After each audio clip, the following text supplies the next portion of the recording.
Go way down. Thanks. No problem. I am Iceman. I am an Omega level mutant.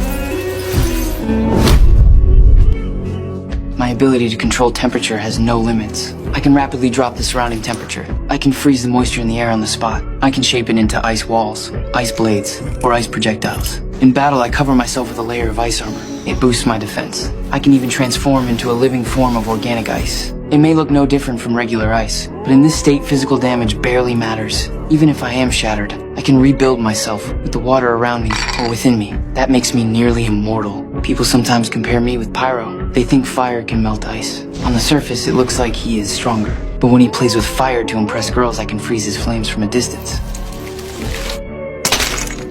John. Sorry.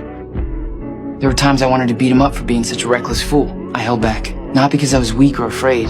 Later, Pyro betrayed us. He chose to follow Magneto, and eventually I had to face him. He flicked a flame from his sleeve, then hurled it straight at me. I rushed to counter with ice. Slowly, I began to lose ground. Pyro laughed at me with arrogance. You're in over your head, Bobby. Maybe you should go back to school. This time I chose not to hold back. I turned my whole body into ice. I grabbed Pyro by both hands. His hands froze instantly and he stared at me in shock. You never should have left.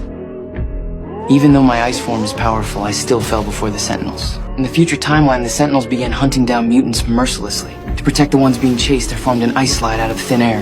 I shifted into my ice form. I sped along the slide and charged at the Sentinel. I unleashed my freezing power and encased it in ice. I thought victory was mine, but these Sentinels had evolved to copy abilities. It copied Sunspot's power. My ice shattered in an instant. It grabbed my neck, then snapped it even in my ice form. Fortunately, Shadowcat worked with Bishop to send us back in time. That was how I returned. But later, when I stood at the gates to defend Wolverine's mission to change the past, I fought alone. The Sentinels swarmed me. In the end, their beams tore me apart. You might ask why I could not simply rebuild myself from nearby water molecules. After all, my ice form is supposed to be unkillable. That is true. But back then, I was still too young. The Sentinels did not use ordinary weapons. They could evaporate my water molecules in an instant. That meant my body was reduced to nothing but vapor. And with no water left around me, I had no way to come back. Luckily, Wolverine succeeded in resetting the timeline, and I lived once more.